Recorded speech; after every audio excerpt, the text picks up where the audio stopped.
existe el infierno. Le voy a hacer así, Ajá. como una especie de purgatorio. Entonces si vos no sos cristiano no vas a entrar al cielo. Así es, tremendo error. Religión VIP. Y Jesús no es religión VIP, él era inclusivo. Porque hay gente que piensa de que solo por estar orándole a Jesús ya se está salvando. No, así es, no es así. El libro de Enoch tiene validez. Por supuesto que sí, yo creería que todo cristiano debería de leerlo. Porque hay cristianos católicos que te van a decir, no, ese libro no tiene nada que ver y no ha sido aprobado por la iglesia. Pero yo a veces veo una contradicción. Hasta que todos podamos dar nuestra propia interpretación de la Biblia, llegará la redención universal. Pero mientras solamente pensemos que hay 3 o 4 ungidos, 3 pastores top y 4 rabinos top y solamente ellos pueden opinar, la redención no va a venir. ¿Cuál cree usted que es el propósito de la humanidad basándonos en la Cábala? Vamos a tratar de decirlo ahorita de la manera más simple posible.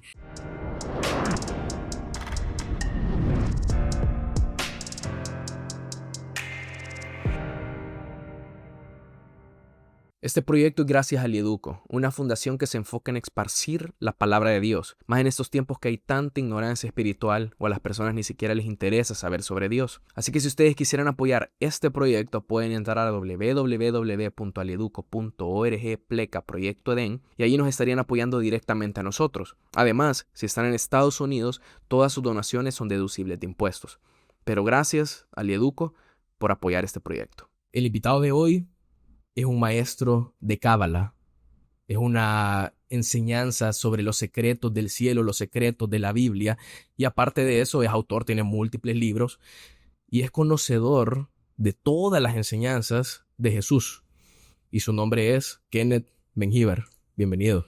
Muchas gracias, Diego, por invitarme aquí a tu programa. Sumamente contento y emocionado de que vamos a abordar los grandes temas del universo, los secretos del universo, los misterios del cielo y los secretos del alma humana, porque algo muy bonito de la Cábala es que te liga al ser humano a lo universal. Así que muchas gracias, estoy contento de estar acá y con ganas de aportar, porque el conocimiento hay que compartirlo. Sí. Bueno, la Cábala en sí, yo creo que posiblemente mi audiencia y poca gente ha escuchado el término Cábala y todo esto. Ahorita me hemos dicho de que sí, es profundizar en esos secretos del cielo, en esos secretos que tiene la Biblia, todas estas enseñanzas, o sea, y bueno, yo hace poco fue que me empezó a interesar el tema, o sea, digo relativamente hace poco, hace un año, pero siento que es poco, pues, porque realmente no es nada para toda esa profundidad que tiene ese estudio, ¿verdad? Y me ha llamado, o sea, toda la atención en eso, pues, todas las enseñanzas que tiene. Pero para que la gente sepa un poco, vaya, cómo podemos describir la Cábala, o sea, ¿qué es la Cábala? La Cábala significa recibir, ¿ok? Cábala viene del verbo lekabel en hebreo y simplemente, llanamente es recibir. La gente pregunta, ¿pero recibir qué? Recibir la tradición esotérica o la tradición mística que se pasó de boca de un maestro a oído de un alumno. Así que si tú tienes capacidad, si tú tienes una vasija, ¿verdad? En Cábala los cabalistas nos gusta hablar de un cli. Cli es una vasija, como un vaso, como una copa. Si tú tienes un cli grande, una copa grande, ¿ok? Un receptáculo, ¿ok? En el cual recibir lo que un maestro te va a decir al oído, entonces tú eres un cabalista. Ok, entonces estamos como recibiendo todo el conocimiento de los secretos, pues. El conocimiento secreto de cómo funciona el universo y cómo funciona tu alma. Y hoy, ¿por qué es importante conocer ambas cosas? Bueno, si conocemos cómo funciona el alma, vamos a descubrir quiénes somos, qué queremos ser, más que hacer. Ese es un problema hoy en día, la gente hace. Y nosotros, el humano no es hacedor, el humano es un ser. Entonces, cuando tú conoces tu alma, tú conoces automáticamente tu propósito, tu sentido de vida y tu misión de vida. Y eso es muy fuerte porque cuando el ser humano conoce el sentido de su vida, nada ni nadie lo puede parar. O sea, entonces tal vez, bueno, eso es común, pues digamos que la gente hasta cierto punto está perdida o no tiene conocimiento o no da interés en nada de profundizar ni en temas religiosos ni en temas espirituales, o sea, nada. Y por eso a veces se pueden sentir como perdidos en el camino de su vida. Y tú dijiste la palabra clave, no profundizan. Estar perdido es no haber profundizado. Y no solamente no haber profundizado en un libro, no haber profundizado en por qué montas una empresa, sino que la gran tragedia es no haber profundizado en ti mismo. Había un gran cabalista, Nachman de Breslev, que él decía lo siguiente: los días se han ido y me he dado cuenta de una tragedia, que los días se fueron y no he tenido el tiempo suficiente para estar conmigo mismo. El cabalista se autodescubre a través de un mapa, el mapa del árbol de la vida, que es la herramienta más potente de la cábala. Pero porque la gente ahorita puede venir y confundir el árbol de la vida. Estamos hablando del árbol de la vida del jardín del Edén, o sea, de aquellos tiempos de la Biblia. Pero en términos de cábala es algo completamente más profundo, pues. Es más profundo y claro, desde la cábala se estudia lo que es el árbol de la vida y el árbol de la ciencia del bien y el mal. Claro, se estudia desde el secreto. Es decir, se estudia desde la profundidad, no solamente desde la literalidad de Génesis, pero además de estudiar el tema del árbol de la vida y del árbol de la ciencia del bien y del mal que estaban en el jardín del Edén, además de eso, la cábala tiene un mapa que es cósmico o cosmogónico, como la gente le quiera llamar, que también se ocupa como un mapa psíquico, que es un mapa de la psique, un mapa del alma. Ese mapa tiene 10 dimensiones. Y tiene 22 canales que lo interconectan. Se conoce como el mapa del árbol de la vida. Y ese símbolo te ayuda a autoconocerte. Es un símbolo poderoso. ¿Por qué razón? Porque a través de su estudio tú puedes descubrir tu mundo interior. Ok, entonces el árbol de la vida es como un mapa para conocerte. Conocerte mismo, pues. en profundidad, en profundidad. Primero comienzas conociendo tu psique, pero también te voy a revelar uno de los grandes secretos de la cábala, y es que tu psique también está ligada al universo. ¿Por qué razón? Bueno, como la física, particularmente la física cuántica hoy nos dice, todos tus átomos, ¿ok?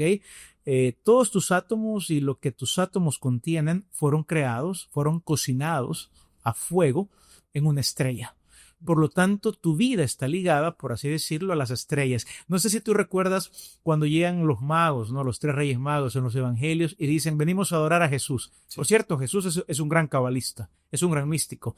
Y ellos dicen lo siguiente, hemos visto su estrella y hemos venido a adorarlo.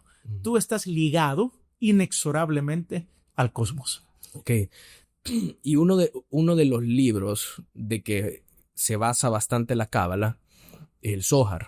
Sí. El Zohar es como que el libro principal de la cábala. El Zohar es el libro principal de la cábala. Pero a mí me llama la atención, o sea, toda la historia detrás de este libro que es el Zohar. O sea, porque el Zohar es escrito por Rabbi Shimon Bar Yochai, ¿o no? A él se le atribuye. Ajá, a él se le atribuye porque a él se le revelan todos estos secretos del cielo. A él se le atribuye a Shimon Bar Yochai, pero los académicos de la cábala conocemos que fue escrito por Moshe León de Guadalajara. Entonces, él lo escribe. Pero él es ya más moderno. Es más moderno, estamos hablando de la época de España, Sefarad, siglo XII, siglo XIII. Entonces, en el mundo académico, hablamos de él, y en el mundo de la tradición, lo cual también es válido, se habla de Rabbi Shimon Bar Yochai escribiendo los secretos del Zohar en una cueva. Pero entonces aquí, o sea, pero ¿quién es el autor? ¿Quién me había dicho? Vamos a ver, desde la tradición, el autor es Shimon Bar Yochai. Ajá. Pero en el mundo académico conocemos que el autor es Rabí Moisés León de Guadalajara. Es decir, aquí pasa algo muy interesante. Eso es lo que se llama la crítica textual. Cuando vamos a los primeros libros de Génesis, la tradición nos dice que, de Génesis, del Pentateuco o de la Torá, como le llama el mundo hebreo, la tradición nos va a decir que son los primeros 5 libros de la Biblia. Correcto, los primeros 5 libros de la Biblia.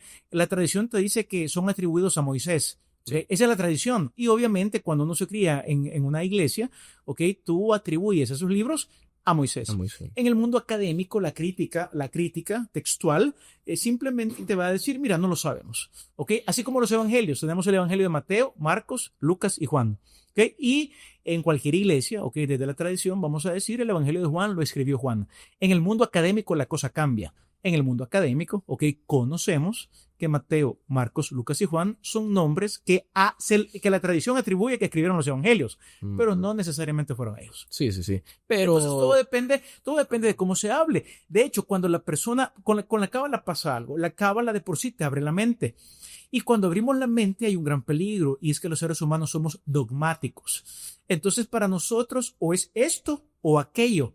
Por lo tanto, si alguien se siente incómodo al decir, no, pero yo siempre he creído que el Evangelio de Mateo lo escribió Mateo, bueno, si él es feliz pensando que el Evangelio de Mateo lo escribió Mateo, está bien. Pero en el mundo académico, el mundo académico tampoco pretende, vamos a ver, avergonzar a una persona. No, simplemente en el mundo académico, desde la crítica textual, conocemos que no fue Mateo. Okay. Lo mismo es con el Zohar. En el Zohar, incluso si tu tradición de la Cábala se ancla firmemente en la tradición, obviamente hay personas que se ofenden cuando en un programa como estos alguien va a decir, mira, pero del mundo académico conocemos, ¿no? Que fue Rabí Moshe León de Guadalajara. Entonces la gente se ofende, pero yo no pretendo ofender a nadie, simplemente pretendo, la Cábala es un conocimiento. Por lo tanto, desde la parte académica del rigor científico, el Zohar fue escrito en los siglos XII o XIII y no en los primeros siglos de la época cristiana, ¿no? Sí, sin embargo, si alguien quiere seguir creyendo eso, está bien. La Cábala no es creencias, la Cábala es conocimiento. Sí, y vaya, digamos, porque según la historia que yo conozco de Rabí Shimon, él viene y prácticamente escapa del Imperio Romano y se va a una cueva por 13 años. Correcto. Con sus hijos. Así es. Y ahí se le revela todo el Zohar. Correcto. Sí, ¿verdad? Correcto. Esa es la tradición. Ajá. Y la tradición es válida. Pero lo que dicen los estudios, los manuscritos, los textos, los eruditos, los que conocen, que, ojo, son estudiosos de la Cábala. Y también quiero ser muy claro en esto. Vamos a ver. La Cábala, la tradición de la Cábala es hebrea. Judía, ¿no? Hebrea judía. Por lo tanto, en el mismo mundo hebreo tendremos especialistas, académicos hebreos, que ellos mismos son los encargados de decir, este documento científicamente no se escribe por Rabí Shimon Bar Yochai. Es decir, vamos a ver, no es una controversia entre ellos, o sea, al final, desde el rigor científico, así fue. Aunque la tradición va a seguir afirmando que fue Rabí Shimon Bar Yochai, lo cual está sumamente bien. Sí. En la mística hebrea, simplemente en lugar de decir o esto o aquello, yo libremente te puedo responder, no como antes, que para mí yo decía, no, tú tienes que decirme cuál es la verdad. Bueno, la verdad es que en el mundo académico, desde el rigor, no fue Rabí Shimon Bar Yochai. Podemos leer a los grandes eruditos de la Cábala moderna. Te puedo citar a Moshe Idel, quien te va a decir, es imposible que Rabí Shimon Bar Yochai haya escrito el Zohar. Sin embargo, si vamos a la tradición y nos encontramos también con cabalistas tradicionales, te van a decir, momento, no entiendo cómo es que Moshe Idel puede decir eso. Definitivamente que según la tradición lo escribió Rabí Shimon Bar Yochai. Sí, tenemos dos respuestas. Sí, van a haber dos respuestas. Pero vaya, a mí me llama la atención como de la perspectiva de Rabí Shimon Bar Yochai. O sea, a mí me interesa eso porque yo digo, qué loco. O sea, cómo te escapas del Imperio Romano, te vas a una cueva 13 años claro. Y ahí prácticamente se te revela todo. Así y ahí obviamente, eso es lo que se entiende de que él tuvo contacto con seres espirituales. Así es, correcto. Ajá, pero ¿quiénes eran estos seres espirituales con los que él tuvo contacto en estas cuevas? La mística te va a hablar que son ángeles, o también inteligencias espirituales, o entes espirituales. Y por ejemplo, la cueva es un tema recurrente en toda la literatura bíblica. ¿A dónde se le revela a Dios al profeta Elías cuando él va huyendo de Jezabel? Elías se mete en una cueva. Y tú recordarás la historia, primero escucha no recuerdo si un terremoto, luego había vientos huracanados, luego había también un terremoto, un fuego, y al final aparece una pequeña voz. Y en esa pequeña voz estaba el susurro divino. Estando en una cueva, entonces Dios le habla. En el caso de Rabí Shimon Bar Yochai, estando en una cueva, ángeles o inteligencias o entes espirituales de otras dimensiones o de otros universos, como le enseña la Cábala, y en la Cábala conocemos los nombres de los otros universos, le van a revelar a Rabí Shimon Bar Yochai el Zohar. El tema de la revelación es clave en la Cábala. El ser humano está capacitado para conocer no solamente a través de libros, sino también para conocer a través de revelaciones. Y estar en una cueva o en un lugar aislado de la sociedad, estar en un desierto como Juan el Bautista, sí, o como Jesús Nazareno, ¿no? O Moisés que desaparece. O Moisés también, que se va 40 años, ¿no? A pastorear las ovejas de Jetro, su suegro, es clave. ¿Por qué razón? Porque para que te nazcan las alas de la mística, Diego, es necesario cortar por un tiempo la sobresaturación social que hoy en día padecemos. Dicho de otra manera, tú y cualquier persona puede recibir revelación directa de ángeles, de arcángeles o de seres superiores. Y un requisito para eso es saber estar a solas. Lo voy a poner de otra manera también cuando hablamos de cábala. El punto de que los cabalistas te digan que fueron 13 años, todo número en cábala es simbólico. ¿Qué queremos decir con esto? Lo más probable es que no fueron 13 años literales, ¿ok? Del año 2000 al año 2013. Lo que te quieren decir es que Rabbi Shimon Bar Yochai pasó un tiempo prudente en una cueva. También en cábala entra la gematria, el uso de números. ¿Qué quiere decir esto? 13 es el número Ahavá, amor. También entre líneas te puede estar diciendo, cuando tú te encierras en un lugar y descubres lo que es el amor, en ese momento tendrás toda la revelación. Sí, y yo estaba viendo de que en esa situación, en ese momento, de que cuando él estaba en la cueva y todo esto, según se entiende, uno de los ángeles o seres espirituales con el que él interactúa bastante, en la cábala se le conoce como Metatrón. Claro, Metatrón. Ajá, pero este Metatrón se traduce como que era Enoc, ¿o no? Así es, de Enoc a Metatrón. Metatrón es Enoc transfigurado. Ah, o sea, Enoc era como nosotros lo conocemos cuando estaba aquí en la tierra, por así decir, pero ya se convierte en Metatrón una vez que ya pasa ese mundo espiritual. Así es, una vez evoluciona. Una vez evoluciona. Tú también puedes evolucionar y llegar a sentarte en el trono como Metatrón. Ese es otro secreto de la cábala. Los seres humanos somos divinos. ¿Okay? Lo que pasa es que cuando nos vemos al espejo, vemos el primer nivel del alma, lo que se conoce como nefesh, ¿okay? El cuerpo animal. Pero si vamos sacando las capas que tenemos, ¿no? Que en la cábala es el nefesh, luego si te sacas esa capa, es como una cebolla. Te sacas lo que la gente ve de ti, tu alma animal. Luego llegas a tu alma emocional, el ruach. Si sigues tú investigando dentro de ti, vas a llegar a tu alma intelectual, la neshama. Si sigues tú investigando dentro de ti, vas a llegar al poder de la voluntad, el alma de nivel de la hayá, la fuerza vital. Y por último, te haces uno con la divinidad, el nivel de hayá. Y es importante lo que tú has tocado ahorita, porque la historia de Enoc, que yo creo que la audiencia la va a conocer porque aparece en Génesis, que dice el texto, Enoc caminó con Dios 300 años y desapareció porque Dios se lo llevó. Los rabinos o los eso es lo poco que sabemos de Enoc. Eso es lo que se sabe de las escrituras. En la Biblia. Pero vienen los rabinos, vienen los místicos, vienen los cabalistas y obviamente van a meter un montón de historias que se conocen en el mundo hebreo como un midrash. Son historias que te esconden de alguna manera la verdad. O mejor dicho, te la pintan de una manera que tú la descubras, porque la manera como un cabalista aprende no es como en Occidente, que un profesor te dice la respuesta.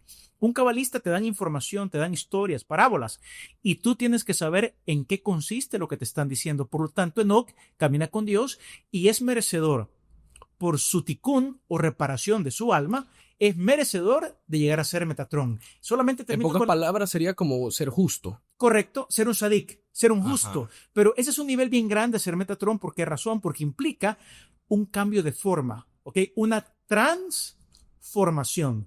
Por lo tanto, cuando llegamos a Jesús, pasa algo interesante con Jesús. Y aquí es muy importante entender algo, que cuando leemos a Jesús no lo podemos leer aparte de su contexto. ¿Ok?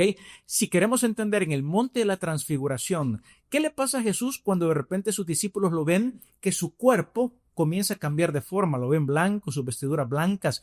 Aparecen dos inteligencias hablando con él. El texto nos va a decir, no ocupa la palabra inteligencia, pero el texto va a decir que aparece Moisés y Elías hablando con él, al igual que con Shimon Bar Yochai, revelándole cosas. Y aparece una nube famosa llamada la Merkabá en la Cábala. Por lo tanto, esa transfiguración, ¿ok?, está sujeta a que el lector diga, momento, está pasando lo mismo que de Enoc a Metatrón, un cambio de nivel de conciencia, de humano a divino. Y aquí vemos a un Jesús humano volviéndose tan divino, o revelando, mejor dicho, su divinidad, que el Padre dice, este es mi Hijo amado, a él escuchad. Ok, pero qué curioso, o sea, vaya, porque en la Biblia, cabal, o sea, nosotros solo conocemos esa historia corta de Enoc y ya no sabemos nada más según así la Biblia, ¿verdad? Así es. Bueno, la Cábala profundiza más en quién es Enoc, ya como Metatrón y todo esto. Pero entonces si él, digamos que tiene un nivel de importancia espiritual, ¿por qué hay libros? Vaya, por ejemplo, porque está el libro de Enoc, pero el libro de Enoc se le atribuye también a este Enoc, al mismo del que estamos hablando. Sí, se le atribuye a Enoc. Se le atribuye a él. Así obviamente, es lo mismo. Bueno, no, claro, se le atribuye a él. Está bien, no, claro. Se le atribuye a él. Pero entonces, si Enoc es una figura tan importante, ¿por qué viene la iglesia y dice, y no incluye o no ni siquiera toma en cuenta el libro de Enoc? Porque la iglesia en los primeros siglos se separa de su raíz, que es el judaísmo. Así de simple. Y hablar de este tema, en qué momento la iglesia decide cortar con la rica savia del olivo, es decir, en qué momento decide olvidarse de dónde viene, de cuáles son sus raíces, eso nos podría llevar un podcast entero. ¿Por qué la iglesia decide ocultar su raíz hebrea, su raíz judía? Sí, pero ¿usted cree de que el libro de Enoc tiene validez? Por supuesto que sí. Por supuesto que sí. Yo creería que todo cristiano debería de leerlo porque nos introduce a un tipo de literatura que en Cábala se conoce como literatura ecalótica, es decir, literatura de palacios. Enoc va ascendiendo a palacios, pasa de un palacio a otro, pasa de una esfera espiritual a otra. Y ese motivo es un motivo recurrente o una idea recurrente en todo el misticismo. De hecho, cuando tomas clases de Cábala y llegas a estudiar cómo meditar, ¿okay? Hay meditaciones que te llevan de palacio en palacio, al igual que Enoc, y cuyo fin es que tú veas también a Metatrón. Ok, entonces sí, o sea, tiene un cierto nivel de importancia, pero incluso porque hay cristianos católicos que te van a decir, no, ese libro no tiene nada que ver y no ha sido aprobado por la iglesia, y obviamente vamos a estar 2 horas profundizando eso. Claro. Pero yo a veces veo una contradicción en eso del libro de Enoc, porque hay en una parte en la Biblia de que literalmente mencionan el libro de Enoc. Claro. En la carta de Judas. Sí, en la carta de Judas, literalmente está Judas mencionando una parte textual del libro de Enoc. Totalmente de acuerdo. Entonces, ¿por qué una persona como Judas, que ese se le atribuye al hermano de Jesús? Correcto. Entonces, ¿por qué una persona como el hermano de Jesús, que escribió una carta que está en la Biblia y todo, o sea, te está mencionando directamente el libro de Enoc, o sea, indirectamente? Entonces, estamos hablando de que toda esta gente, o sea, posiblemente hasta el mismo Jesús estudió el libro de Enoc. Por supuesto que si Jesús era conocedor del libro de Enoc, como buen judío, es como que tú me dijeras, mira, y aquí tú conoces la poesía de Alfredo Espino, por supuesto soy salvadoreño.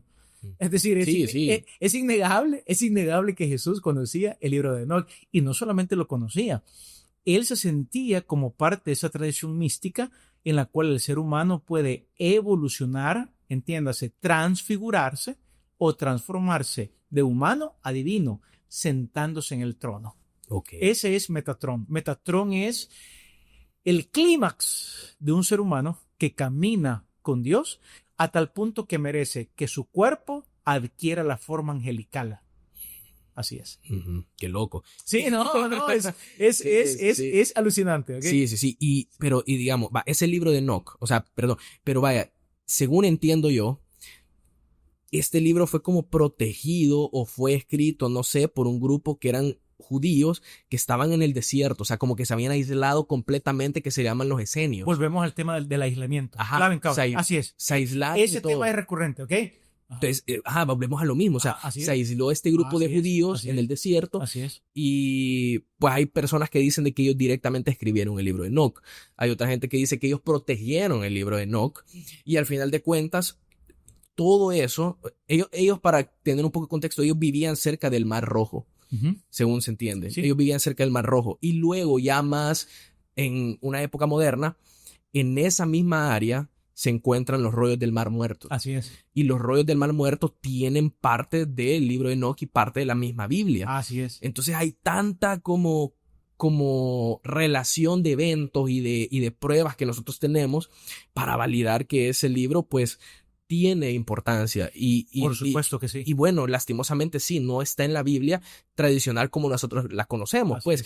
Pero incluso hay Biblias que sí la tienen, como la Biblia de Etíope, que es una de las Biblias más antiguas que existen. Así es. Entonces ellos sí la incluyen. Ellos sí incluyen, así es. Pero usted, digamos, que le invitara a la gente, digamos, como a leer ese libro. Entonces, por supuesto, porque en Cábala y en el mundo académico, Diego, no hay libros prohibidos. Sí. No hay libros prohibidos en la espiritualidad. De hecho, es una lástima que una institución llamada iglesia, que obedece a criterios humanos, se tomen un atrevimiento de decir qué libro entra en el canon y qué libro no entra en el canon. Yo creo que el ser humano hemos alcanzado una madurez que somos libres para poner en práctica lo que decía el apóstol Pablo, examinarlo todo, retener lo bueno. Yo invitaría a la gente que escucha este podcast que lean el libro de Enoch, que lo vean y van a ver las similitudes que hay entre el tipo de literatura que es Enoch y el tipo de literatura, por ejemplo, Apocalipsis. Apocalipsis tiene rasgos, muchos rasgos de las figuras literarias que encontramos en los libros de Enoch, porque no solamente es un libro de Enoch, primera de Enoch, segunda de Enoch, tercera de Enoch. Yo invitaría a todas las personas que andan en búsqueda permanente de su propia verdad que lo lean totalmente. Sí, yo también. Y digamos, ya medio hemos hablado ahorita de que el Zohar sí se enfoca bastante como en la Torá, en estos primeros 5 libros de la Biblia, o sea, Génesis, Éxodo, Levítico, Números, Deuteronomio, o sea, en eso por ahí se enfoca, bueno, en eso se enfoca el Zohar. Pero hay una parte curiosa que medio la hablamos ahorita, que era de que todo el Zohar está escrito en hebreo. Así es. Pero arameo. Pero hablando del idioma hebreo, el hebreo tiene como, no es solo el idioma tal cual como lo conocemos, sino de que el hebreo tiene códigos ocultos. Así es. Que se le conoce como eso que decíamos, la gematría. Gematría. Entonces, o sea, es que estoy tratando de como encontrar las palabras para que la gente entienda, o sea, porque cada letra del abecedario hebreo tiene un número, tiene un valor numérico. Como los números romanos. Que aprendimos en el colegio. Cabal. Así es. Pero como la Biblia en sí fue escrita en hebreo, o en partes en hebreo, partes en arameo, el Nuevo Testamento en griego, pero hay partes que son escritas, la mayoría del Antiguo no es escrito en hebreo, ¿verdad? Sí, en hebreo. Ajá, entonces hay códigos ocultos, hay mensajes ocultos en estas palabras. Sí. Así es. O sea, porque ¿cómo se lo puede explicar usted como a la gente, digamos? Muy bien, lo explicaría a través de la literatura. Cuando un cabalista lee la Biblia o cuando un cabalista lee cualquier libro, ¿ok? Leemos 4 niveles, ¿ok? La mayoría de personas somos entrenados por la escuela o el colegio a leer un solo nivel, el nivel literal. Por ejemplo, Juanito, pásame la pelota roja. ¿Y qué significa eso? Bueno, significa que Juanito, un sujeto, debe pasar, que hay un verbo, la pelota roja. O sea, no hay donde perderte. Pero en Cábala se trabajan 4 niveles. Está el nivel literal de lo que tú lees. Está un nivel al cual lo que tú lees está aludiendo. Y te pongo un ejemplo cuando vas a la Biblia. Cuando Jesús de repente está hablando y dice, esto es lo que dijo el profeta Isaías. Tienen ojos, pero no ven. Tienen oídos, pero no escuchan. Eso se llama una alusión. Es un remes en hebreo. ¿Sale? Entonces, el literal y lo que alude tu lectura. Y siempre que un cabalista encuentra una alusión, se espera que tú tengas el contexto de a qué está aludiendo el pasaje para que tú lo entiendas. Dicho de otra manera, imagínate que tú estás en Estados Unidos y estás leyendo un artículo que se llama El Carbonero. Eso te alude a una canción de acá. Soy carbonero que vengo. Entonces tú no necesitas que alguien venga y te explique, mira, fíjate que el carbonero, tú ya sabes qué es. Ese es un segundo nivel de lectura. El tercer nivel de lectura se llama midrash o una homilía. Cuando tú vas a misa, te dan una homilía. ¿Qué significa eso? El cura que te lee, no te lee solamente lo literal. Él te da una interpretación de lo que lee. Sí, cabal. O te da la interpretación formal de la iglesia. Por eso se llama homilía. Ese es el tercer nivel. Y el último nivel es el sod, el secreto, la cábala, el sod, que es, ok, pero este texto en lo oculto, en lo esotérico, lo que te está diciendo es esto. Y ojo, cuando tú estudias cábala, al principio tú dices, pero yo no entiendo cómo es que esta gente puede leer que acá, en el principio creó Dios los cielos y la tierra. Yo sí lo entiendo, pero ¿cómo es que el Zohar te le puede sacar 30,000 páginas a eso? Porque te leen desde el secreto. Y para leer desde el secreto, una técnica de muchas, Diego, es, tú vienes y Bereshit, que se llama en el principio, que la primera letra es una bet, vale 2. Okay, Bereshit. Vas con la segunda letra, B, que es una resh, ok, tiene su valor numérico de 300, ok, ya tienes 302. Entonces, a través de números, por decir algo, Esa palabra al final tú la sumas y la suma te da 500. Ahorita estoy hablando en voz alta, no recuerdo ahorita cuánto es la suma. Pero si te da 500 en el principio y de repente el verbo se hizo carne, tú sumas el verbo se hizo carne de Juan 1.1 y la suma de las letras te da 500, entonces obvio, momento, aquí hay una conexión. Ajá. Entonces tú dices, este pasaje te está diciendo lo mismo, solo que en un nivel más profundo. Y tú dices, pero ¿cómo encuentro esa conexión? Es lo que tú tienes que investigar, estudiar y decir, ok, encontré un secreto. Aquí hay una relación. Sí, entonces cabal, o sea, entonces ocupando las letras hebreas, como cada una tiene su número, nosotros venimos y digamos, empezamos a sumar una palabra, un ejemplo. Así es. Por ejemplo, yo encontré esta similitud, vaya, un ejemplo. Súper bien. Ajá. Vaya, por ejemplo, Amalek. Ok. Si nosotros sumamos las letras hebreas de Amalek, te termina dando 240. Ok. O sea, esa es la sumatoria. Si sumamos cada letra de la hebrea del nombre Amalek. Esa suma nos da a nosotros 240. Correcto. Y 240 es el mismo valor numérico que la palabra duda. Ajá. Sí, los cabalistas juegan mucho con Amalek y la duda, correcta. Entonces ahí es donde nosotros decimos, vaya, entonces ahí encontramos ahorita un secreto, un ejemplo. Correcto. Encontramos un mensaje oculto, que la palabra Amalek realmente significa duda, porque suman lo mismo con las letras hebreas. Totalmente, así es. Ahora, entonces cuando vienen en la Biblia y cuentan la historia de que el pueblo de Israel combatió contra los amalequitas. Y los atacaron por la espalda. Y los atacaron por la espalda y toda esta guerra que hubo en el desierto con los amalequitas, o sea, no era una guerra física, sino que era una guerra de que el pueblo de Israel tenía duda. Así es. Ajá. En el Sod, en el misterio, en el secreto, así es. Tal como tú lo has dicho ahorita. Así es. Y que después ya al final viene y creo que Dios ordena como que olviden a Amalek. Ya cuando lo vencieron y todo, creo que les dice como olviden a Amalek.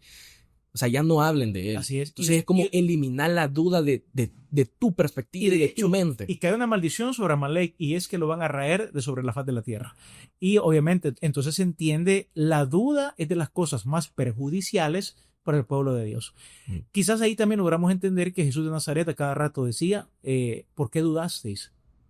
¿Por qué dudan? Hombres de poca fe. Porque cada vez que dudas, te está atacando Amalek. Sí. Ajá. Ese ejemplo creo que pasa cuando viene Pedro y va a caminar y Jesús está caminando en el agua y viene y le dice, ven a mí. Lo ataca Amalek. Ajá. Entonces, desde la cábala diríamos se lo ataca Amalek. Y Pedro viene y se baja de la barca y va caminando en agua. Claro. Y de la nada empieza a dudar, o sea, empieza a ver como a su alrededor y empieza a ver como todo, o sea, que está en medio de una tormenta, está en medio del agua, como que realiza de que está caminando en agua y le empieza a entrar duda. Así es. Entonces, y se empieza a hundir, pero Jesús lo logra salvar al final, ¿verdad? Así es. Ajá. Así es. Desde la cábala diríamos, Amalek atacó a Pedro. Uh-huh. Así es, correcto. Ese es un secreto de la Torah. Ajá, entonces por medio de esta numerología nosotros podemos encontrar este tipo de secretos. Ahorita dimos un ejemplo. Y hay miles de ellos. O sea. Hay miles de ejemplos. Ajá. La gematria básicamente implicaría leer la Biblia en muchísimos niveles y encontrar cosas que nunca han sido encontradas, que siguen en el texto, esperando que personas como tú, Diego, que andas en una búsqueda espiritual, encuentren respuestas por ti mismo. Así es. Sí, por ejemplo, otra de esas que yo encontré había sido... Esta yo la interpreto así, puede ser que esté mal. Pero por ejemplo, Dios se le presenta en su momento a Moisés con el nombre Yo soy. Yo soy. Entonces, yo soy el que soy. Sí. Entonces, pero eso en hebreo se dice Yahweh, ¿o no? Sí, Yod-Heh-Vav-Heh, así es. Yod-Heh-Vav-Heh, sí. Entonces, Yahweh, algunos lo vocalizan y dicen que es Yahweh. Pero el Yod-Heh-Vav-Heh, o sea, en las letras hebreas o el Yahweh, o sea, tiene una numerología. Suma 26. Así es. Exacto. Entonces yo en un salmo, yo encontré de que en el Salmo 136 dice 26 veces la palabra misericordia o en hebreo sería Hesed. Entonces yo digo, ¿será que hay algún tipo de relación con lo que está pasando ahí? Por supuesto, porque entonces la potencia de Yod-Heh-Vav-Heh 26 está desplegada 26 veces en ese salmo a través de la palabra Gesed o misericordia. Por supuesto. Entonces, ya eres cabalista. Bueno, ahí vamos. Sí, ahí vamos. Muy bien. Buenísima conexión. Sí. Fíjate bien, ese ejercicio mental también quiero explicar algo que la neurociencia hoy hace, porque los cabalistas eran precientíficos. El cabalista también se dedica mucho a unificar todas las cosas. Por lo tanto, cuando tú haces esas relaciones numéricas, literarias, entre letras, números, fui al salmo, tu cerebro lo estás entrenando para realizar conexiones sinápticas que de otra manera no las vas a poder realizar. Dicho de una manera que está de moda hoy, tu cerebro se vuelve más holístico, ¿okay?, cuando tú trabajas con la cábala. Ok. Y otras cosas de que ofrece la cábala es como encontrar, lo que decíamos, como encontrar tu propósito. Así es. Pero ¿cuál cree usted que es el propósito de la humanidad basándonos en la cábala? Basándonos en la cábala, lo que pasa es que en términos generales, la mística hebrea te va a decir que estamos acá para hacer una corrección, lo que se conoce como el tikkun. Tikkun es la palabra hebrea para corrección. Le podríamos llamar para refinar nuestro carácter, refinar nuestra alma. Ok, porque yo estaba viendo como una forma de interpretar, que decía que los humanos al comienzo estaban en el jardín del Edén, estaban prácticamente en el paraíso. En el paraíso. En el cielo. Pero obviamente por el pecado ellos son expulsados del jardín del Edén. Entonces la humanidad cae en un ciclo de oscuridad.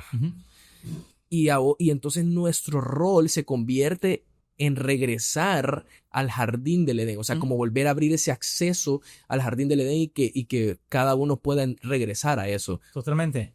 Entonces por ahí pudiera como ir. Hay que volver al jardín del Edén y hay que aprender a burlar las espadas de los querubines. ¿Te acuerdas que pusieron un par de espadas, unos querubines ahí? Bueno, que hay como para que el hombre no pudiera entrar otra vez de regreso. Que ponen como 2 querubines y una espada como rodeando. Así es. Entonces el cabalista tiene los secretos para poder burlar la espada del querubín e ingresar de nuevo en el jardín del Edén. Okay. En cábala no hay pecado original. No existe el pecado original, sino que el relato mítico de Génesis tiende a interpretarse desde muchísimos ángulos. De hecho, los cabalistas van a salir con una frase genial. 70 caras tiene la Biblia. O 70 caras tiene el Pentateuco. O 70 caras tiene la Biblia. Una cara por cada nación, por los 70 pueblos que aparecen ahí por el capítulo 12 de Génesis de la Torre de Babel. ¿Qué quiere decir esto? Que cada pueblo tiene su propia interpretación. También en mística, fíjate bien, me gustó algo que tú dijiste. Yo lo que capto o yo lo que interpreto de Yod-Hei Vav-Hei con esto, me gustó que al principio, no sé si, tú dijiste algo, no sé si está bien. En cábala, Diego, lo que tú digas está bien, porque es algo a lo cual tú has llegado. Es decir, y es algo que me enriquece a mí. Yo no soy nadie para juzgarte y para decirte, no, esa interpretación, Diego, no la dijo algún padre de la iglesia o esa interpretación no la dijo mi rabino, no. La cábala, por eso es hermosa, porque la cábala también te ve a ti, como ser humano, como una letra de la Torá. Luria, que fue un gran cabalista, Rabbi Isaac Luria, Lari, León, él decía lo siguiente: todas las personas son una letra de la Torá. Dicho en términos más llanos, todas las personas son una letra de la Biblia. Ok.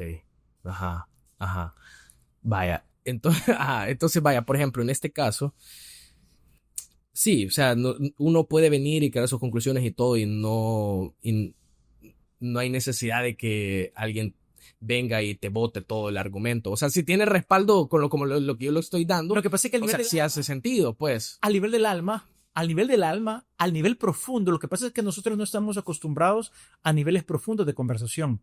Nosotros estamos acostumbrados a niveles superficiales de conversación. Y en los niveles superficiales queremos tener la razón. Ya. En los niveles profundos queremos conocer la verdad. Y la verdad eres tú. Tú. Y la verdad soy yo. Jesús dijo en una ocasión, yo soy el camino, yo soy la verdad y yo soy la vida. A lo que él alude de la cábala es que cada ser humano es el camino. Cada ser humano debe encontrar su vida y cada ser humano debe descubrir su verdad. Porque si tú no eres el camino, Diego, pues entonces tú estás perdido. Y si tú no eres la verdad, Diego, pues entonces tú eres una mentira. Y si tú no eres la vida, pues entonces, Diego, tú estás muerto. Por lo tanto, en el término profundo, que obviamente tú dirás, pero es subjetivo. Bueno, si lo ves desde afuera, claro que es subjetivo. Pero en el término de la cábala, en la profundidad de la cábala, la verdad es tu paz. Uh-huh. Y vaya, digamos, entonces nosotros medio podemos ver de que vaya, existe entonces, a base de la cábala, existe el cielo, que sería el jardín del Edén. Diga, o sea, ese... En la cábala hablamos de 7 cielos. Ajá. Hablamos de 7 cielos, ¿ok? O sea, no es solo uno. No, no es solo uno. Hay niveles, por eso la palabra para cielo en hebreo es shamayim, ¿ok? Cielos, plural. Toda palabra hebrea que termina con im, como discípulo en singular es talmid, y en plural es talmidim, ¿ok? Discípulos, ¿ok? Por lo tanto, shamayim, cielos, es plural. Hay muchos cielos, hay 7 cielos, los cuales en el Talmud están codificados. Te van a explicar, en el cielo 1 encuentras esto, en el cielo 2 encuentras esto, en el cielo 3 encuentras esto. Fíjate bien, te voy a dar también una base bíblica para sustentar esto. Pablo dice que fue arrebatado, en su epístola a los Corintios, dice, fue arrebatado al tercer cielo. Ah, ok. O sea, Pablo, un apóstol, aparece en la Biblia, en el Nuevo Testamento, él conocía perfectamente los 7 cielos. Y en 2 Corintios capítulo 12, él dice, conozco a un hombre, no sé si en el cuerpo o fuera del cuerpo, no lo sé, que fue arrebatado al tercer cielo. Uh-huh. Entonces podríamos jugar, vamos a ver, en cábala, fíjate bien que al principio tú me preguntaste qué era cábala, pero ya nos vamos dando cuenta que en cábala hay un montón de significados, hay un montón de correlaciones. Sí. Por lo tanto, cábala significa literalmente recibir, lekabel, pero también cuando tú desglosas la palabra cábala, cábala también significa correspondencia. Muchos le van a llamar a la cábala la ciencia de las correspondencias. Entonces, cuando tú dices el jardín del Edén puede que corresponda a lo que unos le llaman cielos, sí. Uh-huh. Y si tú dices, bueno, pero el cielo puede ser que corresponda a lo que el Talmud lo desglosa como en 7 cielos, la respuesta es sí. Y si alguien más dice, ¿y no será que el cielo también los hebreos le llaman el Olam Haba? ¿O el mundo del futuro, el mundo venidero? La respuesta es sí. En mística, tú no te casas con que solo hay una palabra para algo, sino que hay una correlación entre las palabras. Dicho de otra manera, todas las palabras en la profundidad tienen una raíz común. Todas. Sí. Entonces, sí, o sea, está el jardín del Edén, que sería el cielo, pero el jardín del Edén tiene 7 niveles. O sea, el cielo tiene 7 niveles. Desde la perspectiva mística, rabínica, sí. Sí, en términos normales solo es uno. Ya en términos te vas al cielo. Okay, correcto. Así es, pero hablando en términos así, cabalísticos y todo, entonces sí hay 7 cielos. 7 cielos documentados en el Talmud. Así es. Pero, por ejemplo, cuando nosotros morimos, uh-huh. ¿A dónde vas?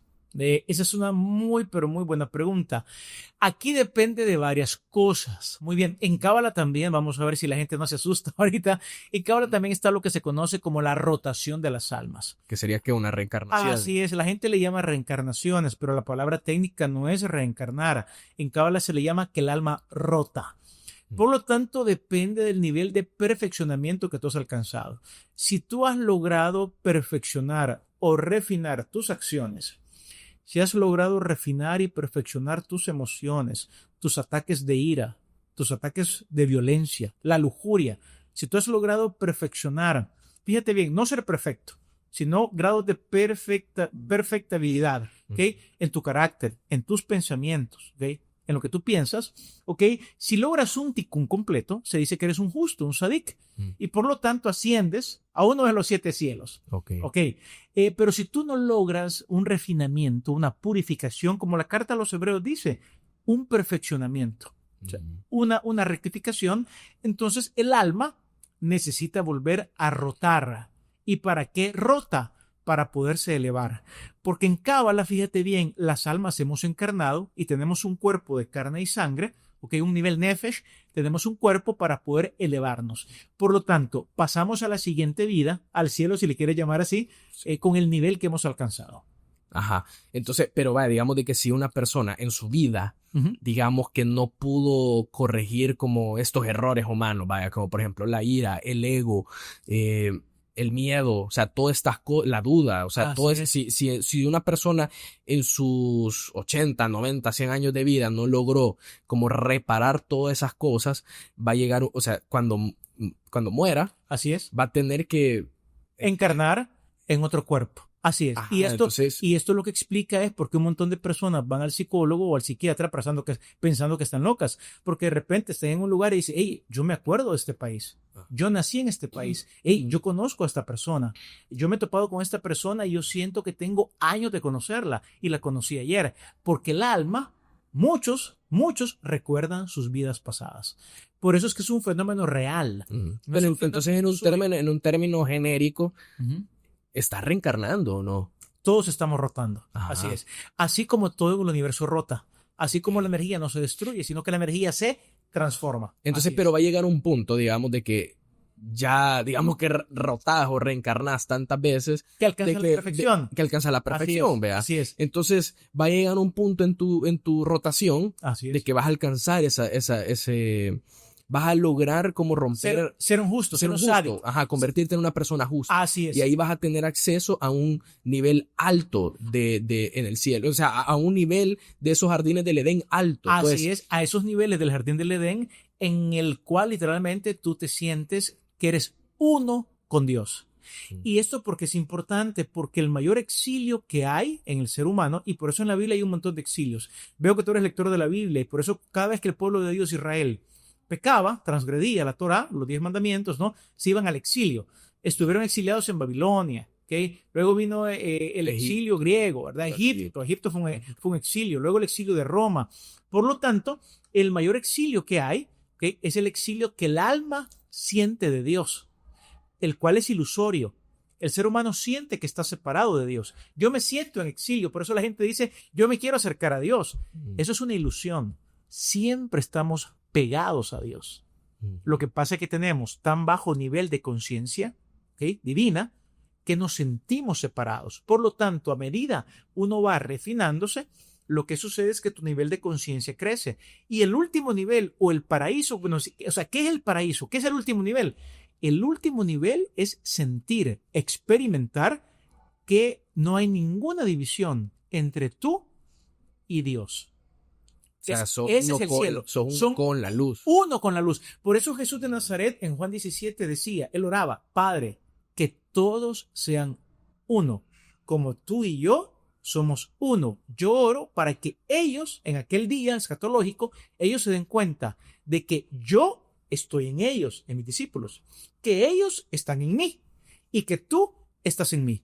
En Cábala eso se llama la conciencia Aleph, la primera letra del alfabeto hebreo, que vale 1, porque el mayor placer que hay en la vida, Diego, es sentirte uno contigo, uno con tus padres, uno, si es que tienes pareja, uno con tu pareja, sentirte uno con el planeta Tierra, sentirte uno con la gente.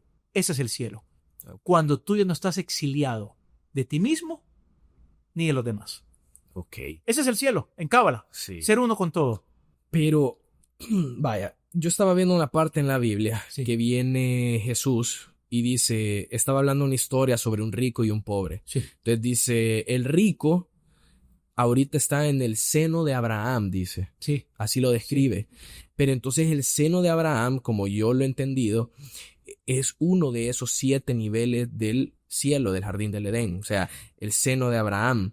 Pero yo lo interpreto como que el seno de Abraham es una de las partes más altas, porque él ya era considerado un justo. El seno de Abraham ya es un lugar donde están los justos, donde está gente como Moisés, como el rey David, o personajes así. Y ese, si nos vamos al árbol de la vida, pero eso ya es como profundizar un poco más, sería como estar en Gésedo, ¿no? Sí, ahora, el Seol es un lugar, vamos a ver, es un lugar simbólico, es un lugar en el que en el Tanaj es la palabra hebrea para Antiguo Testamento. Un cabalista no le va a decir el Antiguo Testamento, le va a llamar el Tanaj, que básicamente significa la T por Torah, Tanaj, la N por los profetas, Neviim, y la J por los Ketubim, los escritos. Por ejemplo, es un acrónimo, Tanaj. Por lo tanto, en el Tanaj se hablaba del Seol, que era donde el alma iba luego de morir. Y en la parábola de Jesús había un rico y estaba Lázaro. Por lo tanto, van al seno de Abraham, pero había una separación, te recordás. El rico estaba como separado, ¿no? De Lázaro, ¿no? Y entonces los que estaban de un lado no podían pasar al otro. Entonces, era un lugar mítico a donde el justo encontraba reposo, o el alma del justo encontraba reposo después de morir. Vamos a ver si lo logro poner de esta manera. Es un lugar simbólico a donde el alma del justo iba a reposar después de la muerte y en ciertas corrientes.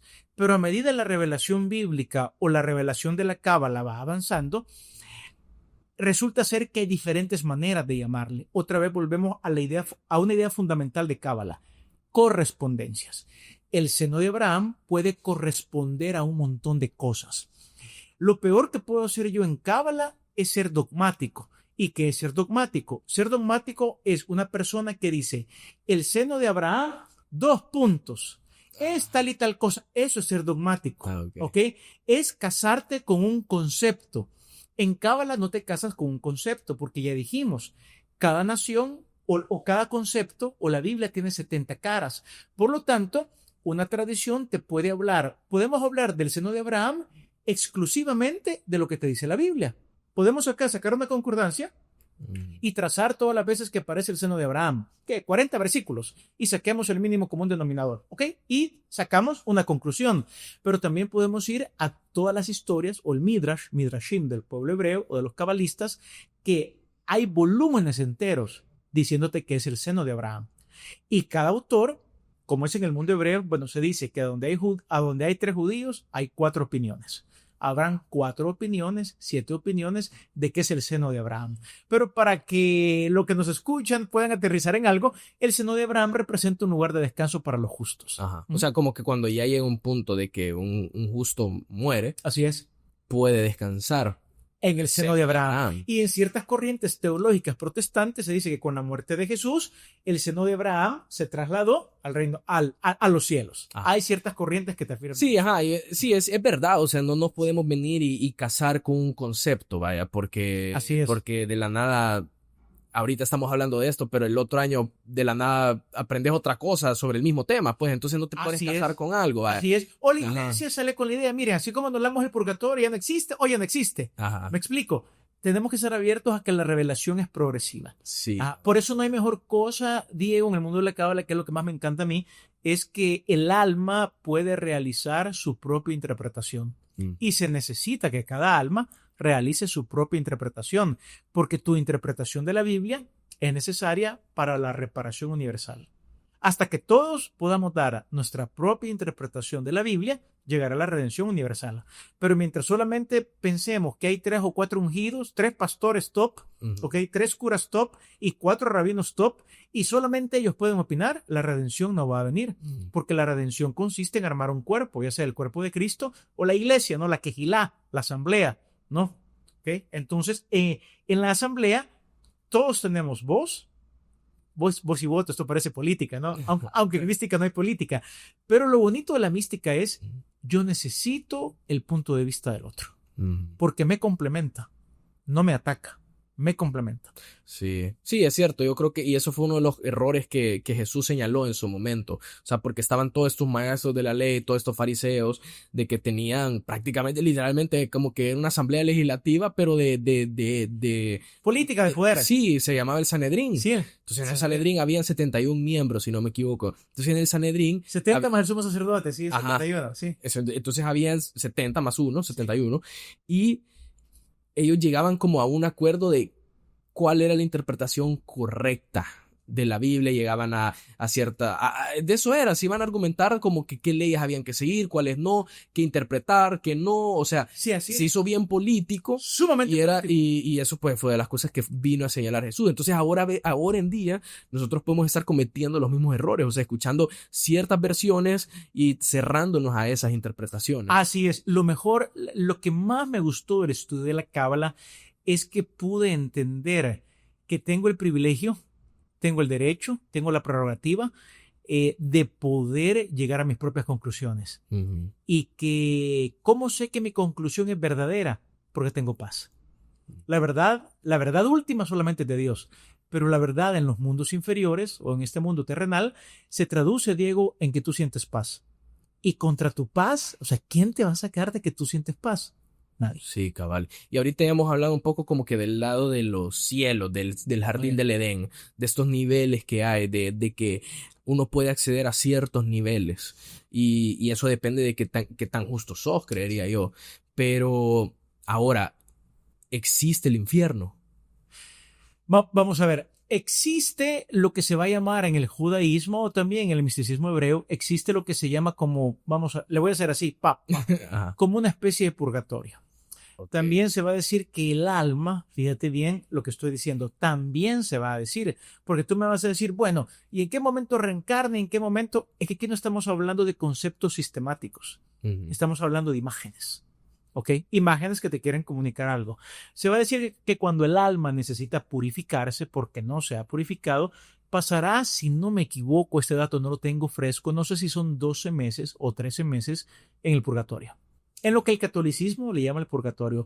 Esa idea no es del catolicismo, sino que es una idea heredada del mundo hebreo, del misticismo. Entonces se cree, entonces en el mundo hebreo no se cree de que el infierno es un castigo eterno. No se cree en el castigo eterno, salvo para la figura de Amalek. Porque en la Cábala se distingue entre dos males. Entre Satanás, ¿ok? Que es un tipo de mal. Ojo, y Satanás, desde la perspectiva hebrea, Satanás significa el que te acusa, el que te pone obstáculos, ¿ok? Entonces Satanás, el adversario, es un ángel, ¿okay? Tal y como aparece en el Antiguo Testamento, en el Tanaj, que Dios está sujeto a Dios, como aparece en el libro de Job. Apareció el Satán delante de Dios y Dios le da permiso al Satán, ¿ok? Porque está bajo la soberanía de Dios. Pero está otro mal que sí es peor. El mal peor se llama también Amalek. Entonces, Amalek, por gematría, por numerología, es duda, pero también representa el peor mal que hay. Y Amalek es tal nivel de maldad que Amalek se corta de la matriz, ¿ok? Su nivel de maldad es tal que por regla general se termina suicidando, ¿ok? No soporta ni su misma maldad. Por lo tanto, para Amalek, podríamos ponerlo en términos soteriológicos de la teología protestante, católica, para Amalek no hay salvación, si le queremos llamar así. Sí. Entonces, Amalek es un concepto que en el cristianismo no se tiene, porque tú ves que el máximo mal es Satanás, no así en la Cábala. En Cábala, la máxima maldad es la maldad del nivel de Amalek. Ok, pero ¿y eso en qué categoría entraría? O sea, como que pues, porque yo estaba viendo, hay ocasiones en la Biblia de que te mencionan como algo relacionado al infierno, por así decir. Sí. Pero también hay otras como explicaciones que te dicen el abismo. Sí. Entonces yo creo que, entonces por ahí sería que va Amalek, por el abismo, ¿no? O sea, como desintegrarte completamente de la luz o separarte. Separarte completamente, desintegrarte completamente, sería lo que se llama en el judaísmo o en el misticismo hebreo la pena caret, ¿ok? Que te excomulgan, que la luz divina te excomulgue, es la pena caret, literalmente cortado. O sea, es ser cortado de la luz divina. Cortado sin posibilidad de volver a una reconexión. Entonces, vaya, digamos de que si en esta vida nosotros venimos y no reparamos ese tikkun o esa corrección de todos estos males, del ego, de la ira, del miedo, de la duda, o sea, si nosotros no reparamos todo eso, o sea, vamos a ir, según esta interpretación, vamos a ir a... ¿Cómo se le decía? No es infierno. Vamos a los 12 meses, donde pasaba los 12 meses. A un tipo de fuego purificador. De un fuego purificador. Ajá. Entonces vas a un fuego purificador. Al Gehinom. Así se dice. Entonces, pero para que la gente lo entienda, como un tipo de purgatorio, digamos. Así es. Entonces vas a un tipo de purgatorio 12 meses para purificar el alma y volver a reencarnar o rotar el alma. Así es. Y volvés otra vez a ese ciclo, pero no es un castigo eterno, pues. No, o sea, no es de que, o sea, el infierno no es un castigo eterno, sino que es un momento de purificación del alma. Así es. Para que esta alma pueda regresar y romper eso. En Cábala triunfa el amor divino. Ahora, el juicio divino. Ahora, entonces, en la ocasión, ese sería como ni siquiera es como termina siendo un infierno, pues, o sea, o sí. Termina siendo algo peor que un infierno, porque el infierno, Diego, no es más que la desconexión que muchas personas ahorita sienten en su vida diaria. Tú dijiste algo, ¿qué es el abismo? El abismo es un tipo de infierno. ¿En qué sentido? Es la gente que esto va más allá de la depresión. Son las personas que tienen un buen vehículo, una buena esposa, un buen hogar, tienen su casa propia, por decir algo, pueden viajar, o simplemente tienes tu trabajo, comes bien, y de repente tú te sientes vacío, sin sentido. Tu hamburguesa no tiene sabor, o tu sushi, comes sushi, que es más caro que una hamburguesa, pero no tiene sabor. Estás en el Decameron y te sientes incómodo, estás en Miami, estás en los Hamptons y simplemente te sientes, no tiene sabor nada. Esa desconexión es lo que los cabalistas diríamos. ¿Qué más infierno quieres que esa? Entonces puede ser de que haya gente de que está viviendo el infierno actualmente, aquí. En la cábala vives el cielo aquí y vives el infierno acá. Las dos. Las dos. Ajá. O vives el cielo aquí, o vives tu pedacito de Edén aquí, o saboreas el mundo venidero acá, o palpas los 7 cielos acá, como Pablo, fui arrebatado al 3er cielo y escuché cosas que no las puedo decir, ¿ok? O vives tu infierno aquí. Aquí lo vives. Y la cuestión es que en la mística, de acuerdo a la mística hebrea, por eso es importante que te refines, que evoluciones, porque con el nivel de conciencia que tú mueres, imagínate mueres lleno de envidia, de ira, de falta de perdón, de celos, deseo de venganza. Si mueres así, pasas al siguiente nivel así. Por eso es importante tratar de pasar al siguiente nivel con paz, sí, con gratitud, con entusiasmo, con felicidad, con alegría, con plenitud, con un éxtasis. De hecho, yo creo como que... como terminar este ciclo de la vida lo mejor posible para comenzar el otro ya un paso más adelante. Por eso se va a decir que las almas encarnamos. Encarnamos porque es desde la materia, desde la biología, que nos podemos elevar. Por eso hemos descendemos de la luz divina, porque todos somos luz divina. Somos luces divinas envueltos en un frasco que se llama cuerpo. Pero el cuerpo humano, la biología, tus células, son sustentadas por una inteligencia. Imagínate, vamos a dormir. Dormimos, el corazón funciona, tus pulmones, la sangre recorre todo tu cuerpo. Hay billones de procesos dentro de ti que mantienen la vida y tú no haces nada. Hay una inteligencia dentro de nosotros, hay vida, la divinidad está dentro de nosotros. Por lo tanto, encarnamos. ¿Y para qué encarnamos en la materia? Para poder elevarnos, ¿okay?, a niveles insospechados de luz. Ok. Y digamos, vaya, ya viendo eso, pues Jesús, pues en la historia, Él nos ofrece salvación. O sea, Jesús nos ofrece salvación.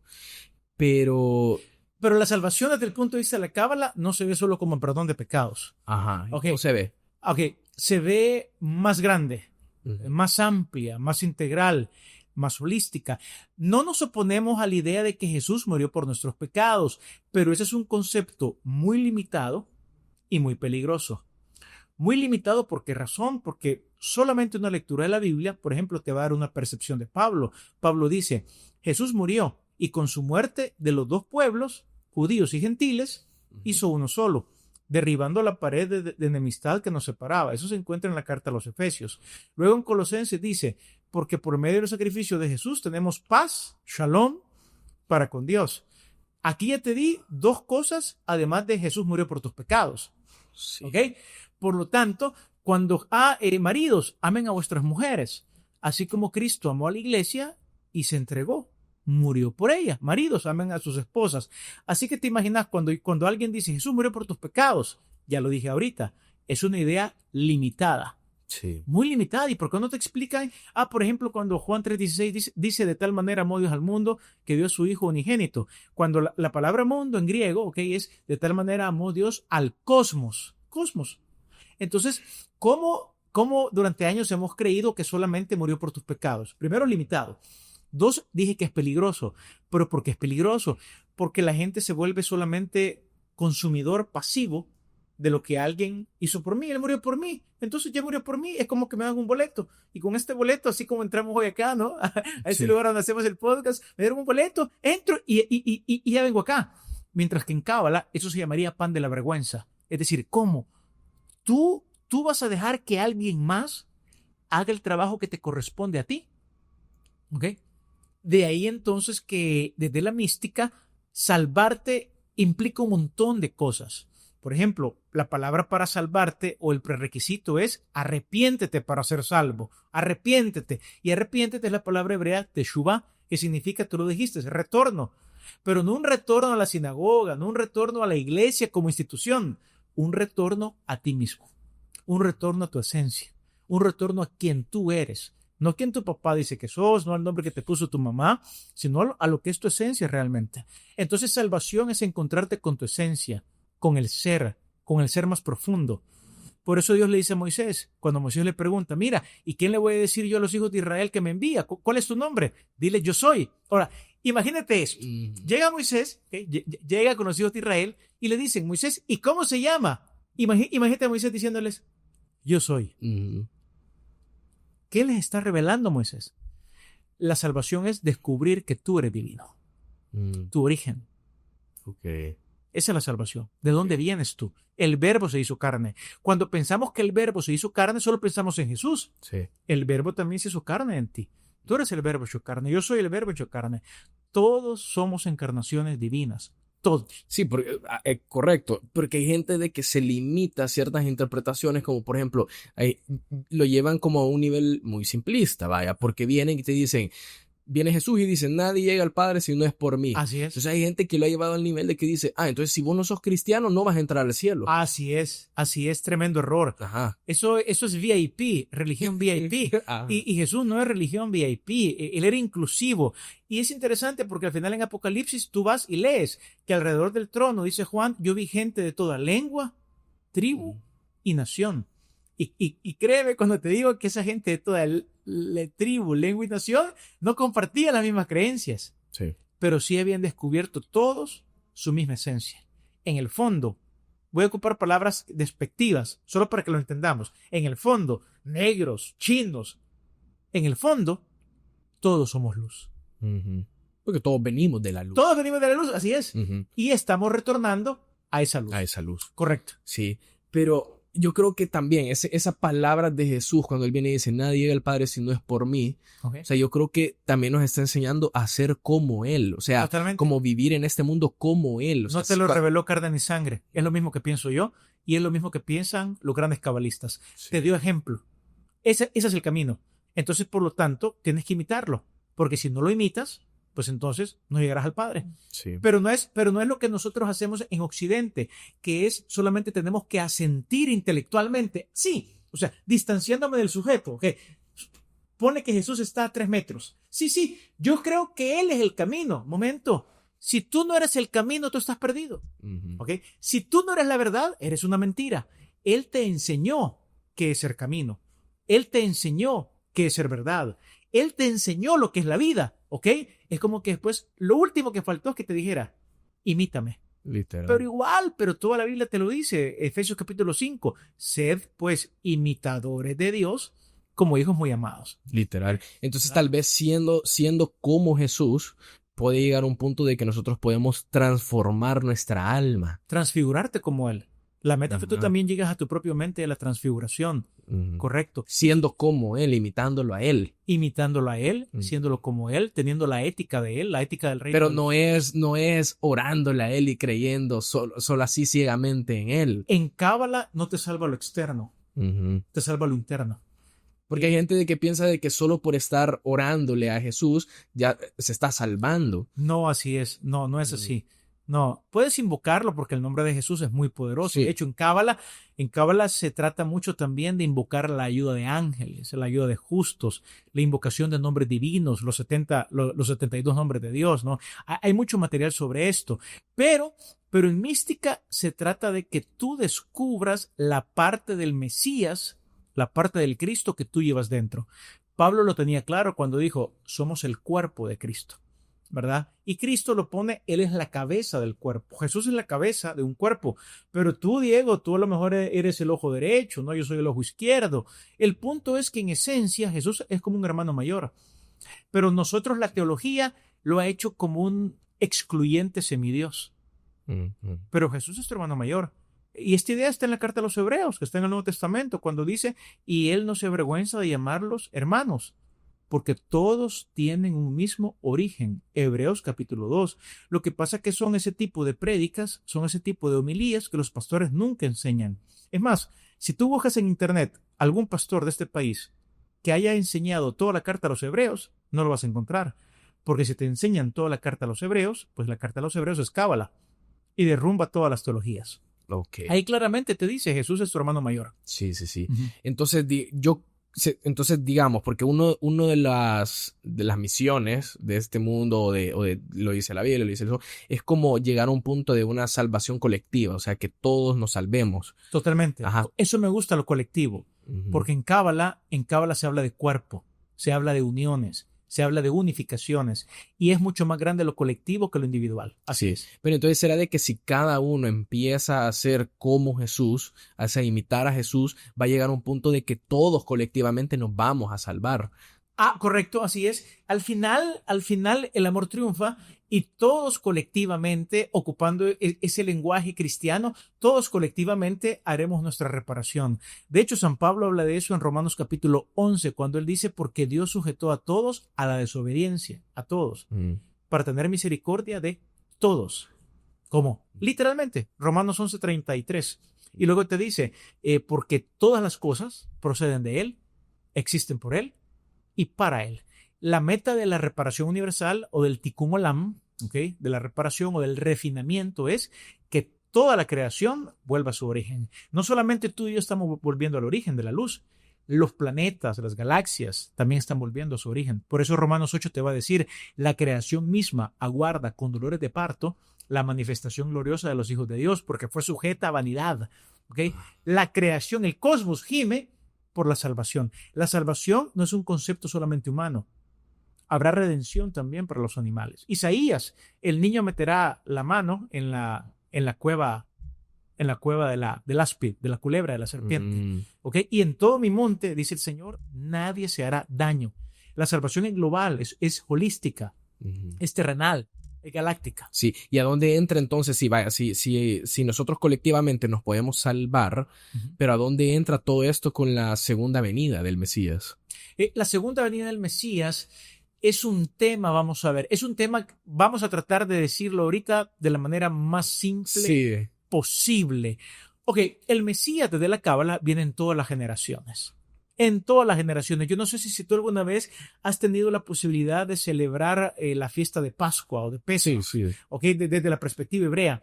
Llega un momento en la cena Seder, en el Seder de Pesach, en el que le vamos a abrir la puerta al profeta Elías, porque el profeta Elías es el precursor del Mesías. Y recuerda que en Apocalipsis, previo a la segunda venida, aparecen los dos testigos, Moisés y Elías, porque siempre ellos aparecen previo a que aparezca el Mesías. Pero eso pasa en todas las generaciones. Dicho de otra manera, el Mesías aparece en todas las generaciones. Lo que pasa es que no tenemos ojos para verlo. Voy a contar una historia para que lo podamos entender. Había una persona en el mundo hebreo, esta es una parábola hebrea. Viene alguien, una persona llamada Juan, y le va a preguntar a su rabino, maestro, le va a preguntar al profeta Elías, llega con Elías y le dice, profeta Elías, ¿cuándo vendrá el Mesías?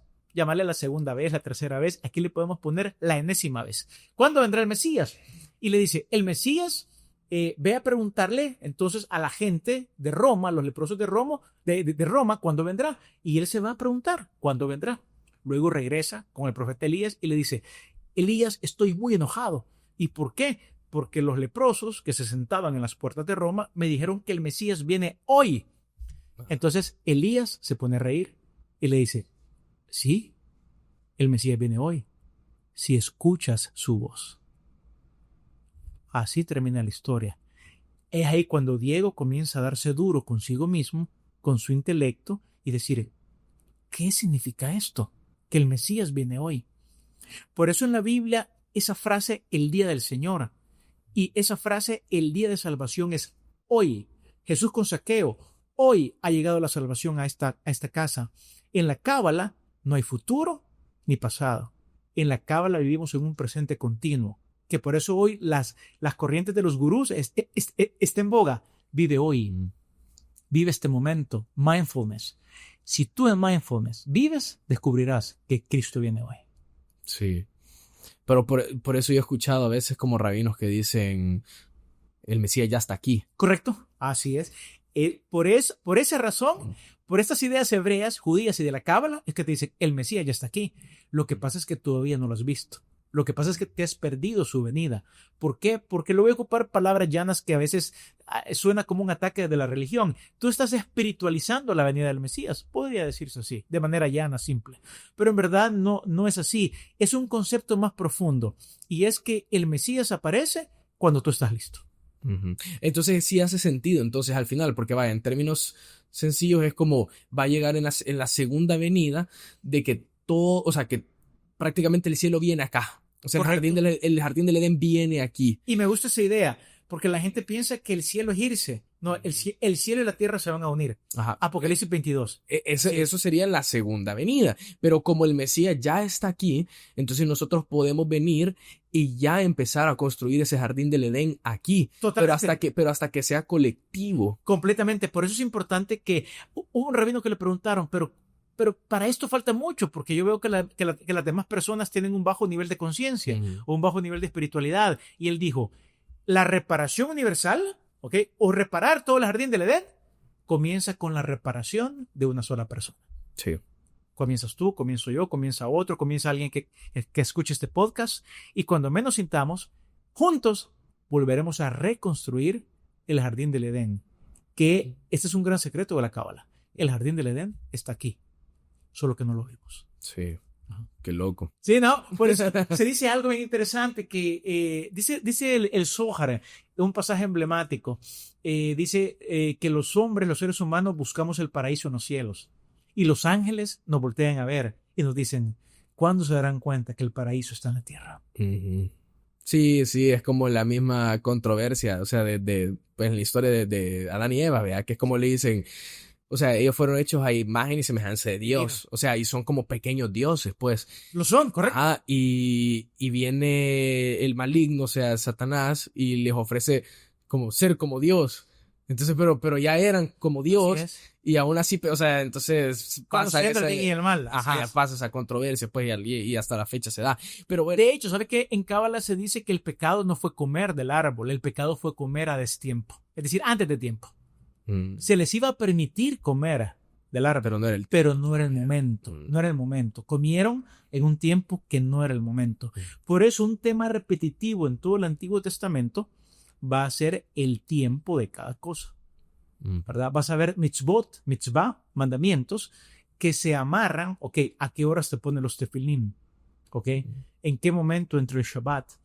Todo tiene un sentido y es enseñarte a guardar los tiempos. Porque el primer pecado se debió a que no pudieron esperar un tiempo. Sí, y una pregunta, vaya, por ejemplo, aquí nos han acostumbrado de que el día de descanso en la Biblia es domingo. Ok, claro. Pero según los judíos, realmente es sábado. Claro, y Jesús guardó el Shabbat. Ajá. Jesús nunca se congregó en domingo, no supo lo que era domingo, no supo lo que era una misa de domingo. Sino no que el día de descanso era sábado. Domingo. Jesús fue un judío, vivió como judío, murió como judío, resucitó como judío, citó las escrituras como judío, perteneció al fariseísmo, o sea, su área intelectual, ojo, no que era fariseo, pero su pensamiento intelectual era muy afín a los fariseos, más que a los saduceos, tenía mucho decenio también.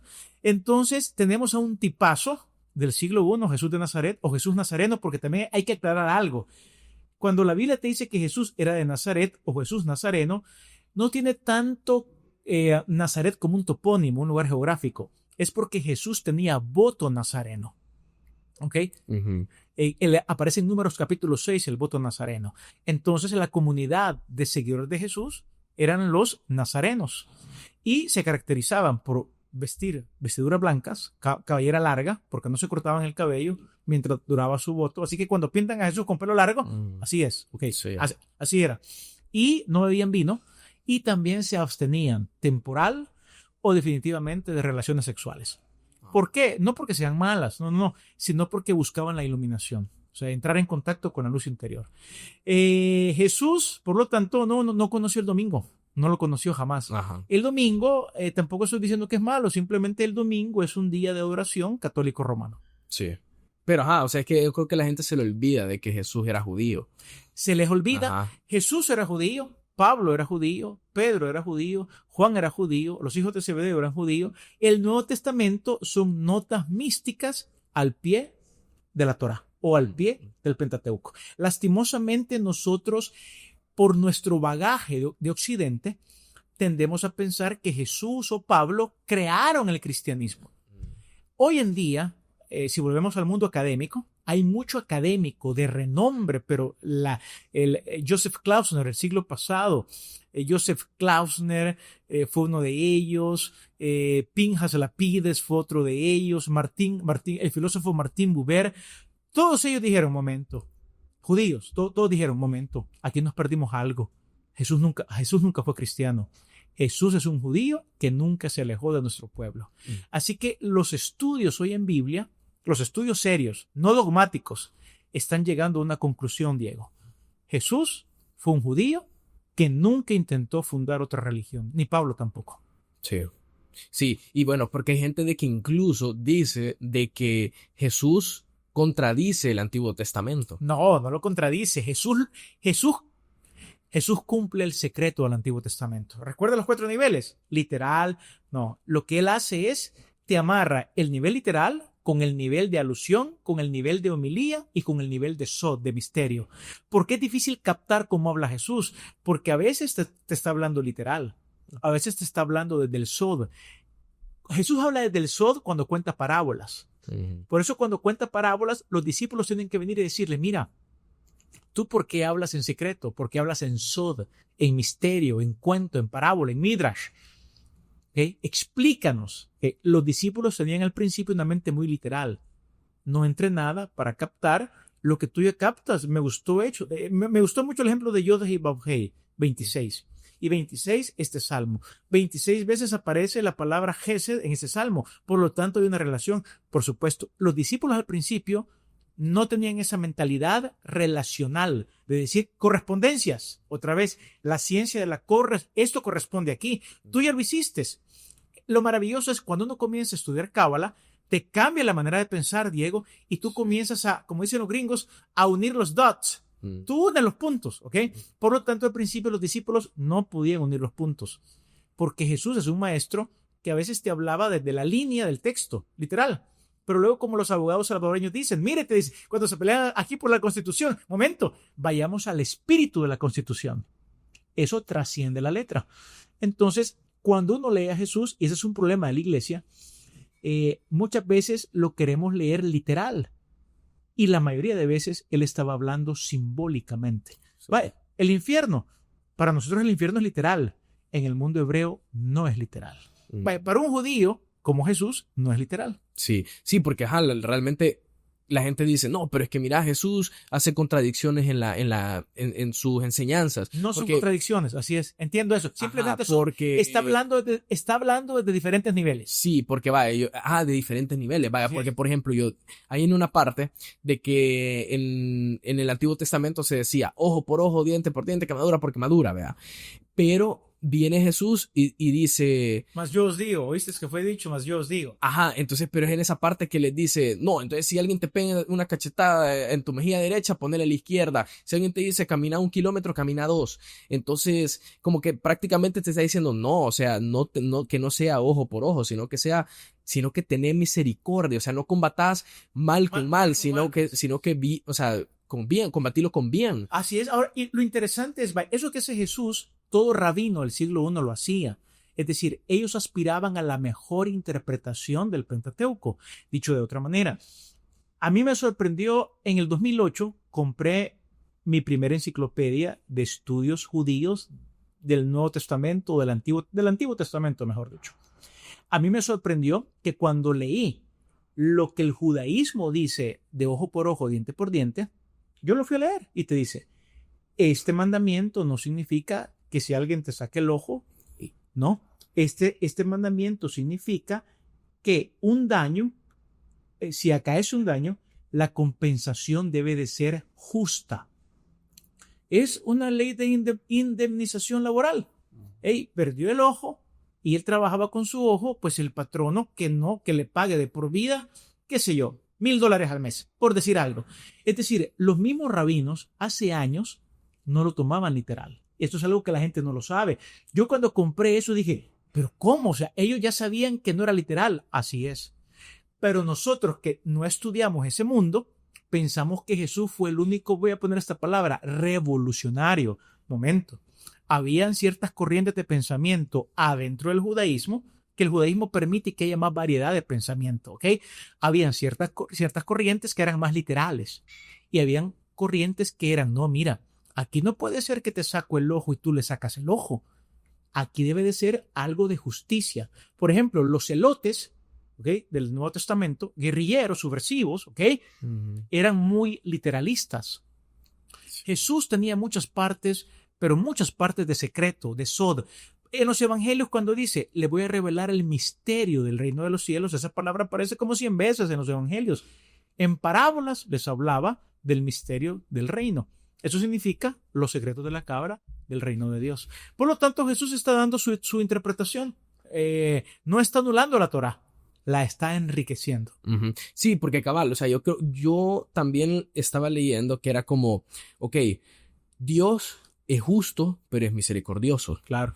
Entonces, Jesús, cuando viene y habla de esto del ojo por ojo, o sea, creo que nos está enseñando ese lado de misericordia, pero también te está diciendo como que, ok, sí, Dios es justo, porque de eso se habla en el Antiguo Testamento, de que hay que ser justo, o sea, de que una equivalencia, sí, por así decir, o sea, si vos hiciste un pecado, vas a recibir un tipo de castigo equivalente, vaya, pero no es rol. Por ejemplo, si viene Kenneth y me hace algo malo a mí. Correcto. Ok, o sea, usted va a pagar, Dios va a ver cómo hace justicia. Así es. Pero no es rol mío. No. Es rol de Dios, hacer justicia a su forma. Pero ¿cuál es mi rol? Ser misericordioso. Así es. Excelente interpretación. Así es, ser misericordioso. Sí, entonces, al final de cuentas, no contradice, sino que complementa. Complementa. Y de hecho, en el tiempo de Jesús había dos grandes escuelas que parecían antagonistas. La escuela de Shammai era muy estricta, muy de juicio. ¿Okay?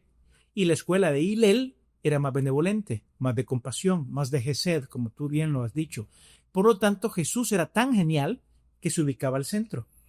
A veces tendía a ser mucho como Hillel, muy compasivo, pero también a veces se volvía muy riguroso, particularmente con los fariseos, a quienes le llamaba hipócritas, ¿no? ¿Okay? Entonces Jesús tenía un exquisito balance. De hecho, en el mapa conocido como el árbol de la vida, en ese mapa tú tienes Gesed y tienes Geburá. Y en medio Tiferet. En medio Tiferet, correcto. Entonces se trata de estar en Tiferet. Y se trata, Gesed es tu mano derecha. Que es misericordia. Misericordia. El juicio, tu mano izquierda. Por lo tanto, hay un dicho bien bonito, porque tienes que usar las dos, pero siempre debe de triunfar más la compasión. Por lo tanto, se dice, por ejemplo, a los padres se nos dice, a los papás, con tu hijo, acércalo o abrázalo con la mano derecha. ¿Se entiende? Tu mano derecha es más fuerte, por regla general. Abrázalo con compasión. Y cuando lo tengas que alejar de ti, aléjalo con Geburá. Aléjalo siendo riguroso. Perdón, con la izquierda, que es más suave. El alejamiento tiene que ser suave. Que el juicio sea con la izquierda, suave. Pero que cuando des el abrazo de la compasión, lo des con la derecha. Había un rabino Cook, el cabalista Cook. Él decía lo siguiente, porque lo que cuesta también en cábala es equilibrarte. El tikkun no es más que equilibrar las 10 dimensiones del árbol de la vida, la sefirot. Entonces, había un rabino, Cook decía lo siguiente. Igual, si yo puedo transgredir por exceso o por defecto, yo prefiero transgredir por exceso de Gesed que por exceso de Geburá. Prefiero pecar por exceso de amor y compasión que por exceso de ser una persona muy rígida. Sí, cabal. Y sí, yo creo que por ahí, o sea, y bueno, incluso hasta el mismo Jesús viene en unas partes y dice, yo vengo a cumplir la ley. No a abolirla. Ajá. Y mientras haya cielo y tierra no quedará ni una yod de la Torah hasta que todo se cumpla. Así es. Con ese versículo tú puedes dar una respuesta muy buena a aquellos que dicen que Jesús abolió la ley de Moisés. No, sí, es cierto. Sí. Ahí lo dice. Sí, y hablando un poco de Jesús, o sea, porque en el Antiguo Testamento me acuerdo de que había un personaje misterioso completamente, que es mencionado pocas veces en la Biblia, pero se llamaba Melquisedec. Ajá. Génesis capítulo 14. Sí, Ajá. Pero Melquisedec es como aparece pocas veces, o sea, literal es mencionado pocas veces en la Biblia, pero cuando él aparece en la Biblia, se le aparece a Abraham. Y se conoce de que Melquisedec, él era el rey de Salem y sumo sacerdote, algo así. O sea, pero hay gente que interpreta como que Salem es abreviación de Jerusalén. Entonces como que Melquisedec era el rey de Jerusalén en ese tiempo. Y tiene una conversación con Abraham, sí. Y Abraham viene y le da como el diezmo, el 10% de lo que él tenía. Y por eso viene Melquisedec y lo bendice. Y más adelante, como en las profecías y todo esto, en un salmo aparece de que el Mesías va a venir a ser como de la misma clase sacerdotal que Melquisedec. Entonces, pero este personaje misterioso Melquisedec, ¿será de que pudo haber reencarnado como algún tipo de alma de él en Jesús? O sea, ¿cuál es el misterio ahí? De Melquisedec.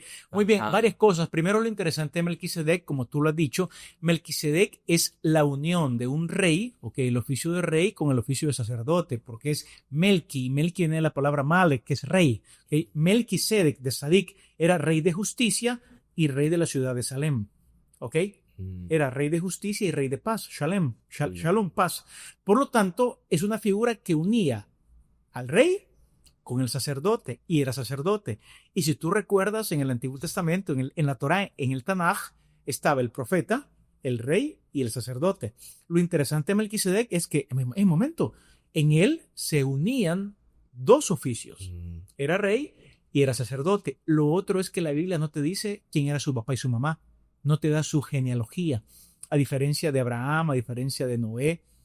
Hay un montón de genealogías en Génesis. Y lo curioso era de que él seguía el mismo Dios de Abraham. Correcto, al único. O sea, seguía a Dios, sí. al omnipotente, al uno, al Shema Israel, Adonai Eloheinu, Adonai Ejad, al único, ¿no? Por lo tanto, lo interesante de Melquisedec encuentra, y en el Salmo 110 es que te dice, yo te he nombrado sacerdote para siempre, según el orden de Melquisedec. Otra cosa, era un sacerdocio eterno, a diferencia del sacerdocio de Leví, que es un sacerdocio temporal, como lo sabemos, porque tiene un punto donde nace con los hijos de Israel. Ahora, cuando llegas a la carta a los Hebreos, por eso volvemos a la carta a los Hebreos, en la carta a los Hebreos pasa algo muy interesante. ¿Qué es lo que pasa en la carta a los Hebreos? Te va a explicar quién es Melquisedec, y te lo explica de manera bastante sencilla. El misterio de Melquisedec es que ella es un personaje que une al rey y al sacerdote. Lo otro, es un personaje que puede ser sacerdote no por merecerlo en carne y sangre, por una genealogía, porque no pertenece a la tribu de Leví, así como Jesús, que es de la tribu de Judá. Y lo otro grande es que es un sacerdote que oficia en un templo no construido por manos humanas, que no es de esta creación, sino en el tabernáculo más perfecto. Como te dice Hebreos, te mete el cielo, el tabernáculo celestial. Por lo tanto, para que haya un sacerdote eterno, atemporal, que no muere, que no es de la tribu de Leví y que une el oficio de rey y de sacerdote, ese es, por decir así, ese es otro orden, es un orden superior. Mientras que el orden de Aarón no es que sea malo, porque también este es un problema. Nosotros desde el cristianismo decimos, ya que está este orden superior, entonces el orden levita no sirve. No, el judío no piensa así, el cabalista no piensa así. Simplemente es, mira, el orden terrenal, déjalo acá, no te molesta, no te hace daño. Simplemente debes de saber algo, hay un orden superior. Este va a pasar, porque cielo y tierra pasará. Pero el orden de Melquisedec es eterno. Por eso te va a decir, Jesús, habiendo vencido la muerte, ya no muere, es eterno. Y como es eterno, viene a ser sacerdote para siempre, según ese orden. Al que no accedes porque yo soy de la familia Mengíbar. No importa que seas de la familia Mengíbar. Aquí accedes en virtud de que tú tienes una comprensión eterna de la realidad. Y te voy a decir lo último de Melquisedec, que es un bombazo. Cuando tú llegas a Apocalipsis capítulo 1, versículo 6, dice algo que vuela la cabeza. Porque cuando pensamos en Melquisedec, tú piensas solamente en él. Pero ¿qué dice Apocalipsis 1:6? Dice, y él nos hizo, a ti y a mí, y él nos hizo reyes y sacerdotes para Dios su Padre, y reinaremos con él por siempre. En Cábala vamos a decir, hay un secreto más grande. Melquisedec eres tú, Diego. O sea, me puedo convertir en un sacerdote eterno. Correcto. A medida amplías tus niveles de conciencia, por eso se dice, y nos hizo reyes y sacerdotes. De hecho, en Cábala, tener una comprensión eterna de la realidad es ser parte de ser salvo. Ujú. Bueno, también creo que hay una parte en la Biblia de que es en Pentecostés. Sí, De que, Shavuot. ajá, en Shavuot. Entonces viene y como que el Espíritu de Dios baja sobre todos y algunos empiezan a hablar en lenguas y así. Claro. Y entonces, pero Pedro dice, ahorita nos hemos convertido en un reino de sacerdotes. Correcto. Y se Ujú. cumplen las profecías de Joel. Estos son los últimos tiempos. Por eso volvemos a la idea. ¿Y cuáles son los últimos tiempos? Para Pedro, comenzaron en el libro de los Hechos. Es decir, Sí. la gente está diciendo, ¿cuándo viene el fin del mundo? Para Pedro hace rato vino. Claro, Sí, literal, claro, literal. claro. Ajá, Sí. claro. Entonces estamos en los últimos tiempos. Los tiempos en los que el Espíritu de Dios está derramando sobre toda carne. Por eso en Shavuot, en Pentecostés, había judíos del Ponto, de Asia, de Frigia, de Capadocia, de todo el mundo. ¿Ok? Ujú. Se estaba cumpliendo las profecías de Joel, de Isaías. Ujú. Por eso hoy en día yo creo que la espiritualidad está cobrando mucho auge. La gente está buscando no una religión, la gente está buscando conectarse con Dios directamente sin intermediarios. Y eso es la cábala. Conéctate con Dios. Porque cuando te conectes con Dios que está dentro de ti, tu exilio habrá terminado. Ujú. Sí, cabal. Creo que eso del exilio y todo eso que hemos hablado, o sea, como, porque la historia del Éxodo se basa en eso, ¿verdad? De que es como el pueblo de Israel estaba en opresión En opresión, claro. y luego, Sí. y luego salen al exilio y todo, o sea, bueno, salen al desierto y todo, pero después vuelven a caer, o sea, siempre están como que son oprimidos, logran salir, van en el desierto o donde sea que estén y vuelven a caer y es un ciclo, o sea, el éxodo es como un círculo vicioso, pero la salida Ajá. es ser como Jesús. Ese círculo vicioso es el mismo círculo de las reencarnaciones Ujú. o de las rotaciones. Es el mismo círculo. Otra vez, ya estás viendo en el texto las correspondencias que no se ven. Por lo tanto, ese círculo vicioso, esa rueda, ese Gilgul, porque Gilgul es rotación, que la rueda gira, Sí. termina hasta que llegamos al perfeccionamiento humano. Sí, sí, sí. Y hablando como ese concepto, vaya, de lo que hablábamos de Melquisedec, o sea, no es entonces de que Melquisedec reencarnó en Jesús, sino de que es como que es la explicación de lo que el símbolo, lo que significaba Melquisedec, o sea, como ese sacerdote eterno, ese que era justo, pero también era sacerdotal, o sea, Correcto. como Era eso, rey, era rey sacerdote y sacerdote, y era eterno. y era eterno. Es decir, Entonces todo tenía eso conciencia eterna. Ajá. Porque aquí la cábala lo que te va a hacer es, la cábala no solamente es teoría. Vamos a ver. Cuando tú adquieres una conciencia de eternidad, pasan muchas cosas interesantes. Lo primero que te das cuenta que Diego se llama un personaje. Un personaje, ¿en qué año naciste? 2000. 2000. Diego es un personaje que unos padres le pusieron de nombre Diego, que nació en el 2000 y va a morir, le vamos a poner en el 3000. Ujú. Pero entonces ese es Diego. Pero cuando estudias cábala, cuando menos sientes, tu concepto de tiempo, naces en el 2000 y mueres en el 3000, tu concepto de tiempo se desvanece y eres eterno. En ese momento tú te captas y te conoces no solamente como Diego, sino que tú conoces tu verdadero nombre, el cual es tu esencia. Por eso en el libro de Apocalipsis dice, al que venciere, yo le daré una piedra blanca, y en esa piedra blanca un nombre escrito, que nadie conoce, sino solamente el que lo recibe. Una comprensión eterna de la realidad es saber que tu nacimiento y tu muerte son ilusorios, que solamente es la puerta de entrada a un ciclo y la puerta de salida a otro ciclo. La puerta de entrada a un ciclo y la puerta de salida a otro ciclo, tal y como tú la ves en el Éxodo, en Babilonia, en Grecia, en Roma. Por lo tanto, la comprensión eterna de la realidad te abre la mente a trascender los años, la historia.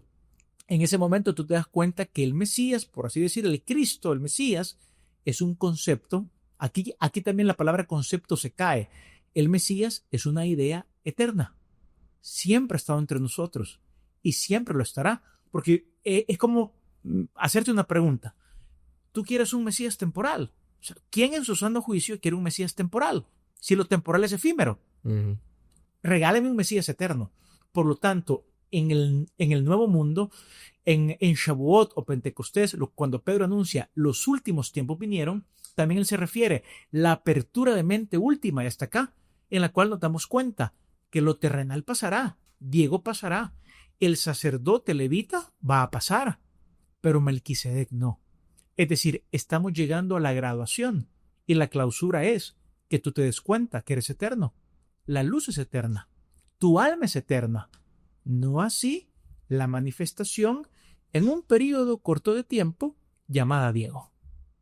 Cabal. Sí, yo creo que la cábala al final nos enseña eso, ¿verdad? Como enfocar, o sea, como que este mundo en el que vivimos, al final de cuentas es como el mundo del 1%. Así es. Pero está el mundo del 99%, que es lo espiritual. Que no vemos. O sea, lo más allá que nosotros no podemos ver. Así es. Uh-huh. Y nosotros pensamos que esto es el 100%. Y la cábala nos enseña a ver ese 99%. Lo ves. Lo ves. De hecho, hay una cita de un gran cabalista que me encanta muchísimo. Él dice, la diferencia entre los cabalistas y los filósofos es esta. Los filósofos hablan del más allá, mientras que nosotros vivimos en el más allá. Uh-huh. Pero así, sí, cabal. O sea, bueno, hay una parte que viene Jesús y dice, creo que estaba hablando con Nicodemo, sí. Y que viene y que le dice, tenés que volver a nacer. Así es. Pero en espíritu. Así es. Y Nicodemo se queda como, espérate, ¿cómo tengo que volver a nacer? O sea, no entiendo, pero es eso, o sea, porque el que es carne, carne será, pero el que nace del espíritu puede llegar al Padre. Correcto, y llegas al mundo eterno, al mundo del eterno, al mundo donde nada muere, nada crece, nada se desarrolla, porque todo es eterno. Y entonces lo que es lo que fue, y lo que es lo que será. Así es. Es un mundo maravilloso, es el mundo del no tiempo, es el mundo atemporal, es el mundo de la eternidad. Dicho de otra manera, así como el jardín del Edén está aquí, solo que no lo vemos, uh-huh. La gente dice, ¿y la vida eterna? La eternidad está acá. Cabal. Solo que nuestras mentes la captan como pasado, presente y futuro. Pero esa es la mente humana. Pero puedes adquirir la comprensión eterna de la realidad. Sí, qué interesante. Pero bueno, es todo el tiempo que tenemos. Claro, aquí hay tiempo, hay límite, hay jurada. No, por lo tanto, uno tiene que tener los pies en la tierra y la mente en las cosas de la eternidad. Sí. Así es. Sí. Así es. Pero bueno, ¿cómo lo pueden buscar en redes o...? Bueno, en redes pueden ir ustedes a una página que se llama cabaladelreino.com. Ok, y ahí está toda la información más a fondo. Ahí puedes ir en Google, solo pon cabaladelreino.com y ahí vas a encontrar también en Instagram tenemos también la página, se llama @cabaladelreino y en Facebook también solo pon Cábala del Reino y te va a aparecer toda la información por si quieres estudiar cábala. Tenemos diferentes programas, diplomados, certificados, aprender a meditar con cabalistas o la meditación cabalística. Tenemos un programa de maestría también. Hace como 3 meses graduamos a la primera promoción de maestría. Cursaron varios años de estudio. Así que la cábala te va a ayudar a descubrir el propósito de tu vida, el sentido de tu vida y va a desatar todo el poder interior que tú tienes. Porque no somos un cuerpo que tiene un alma. No. Somos almas que han venido y hemos encarnado en un cuerpo.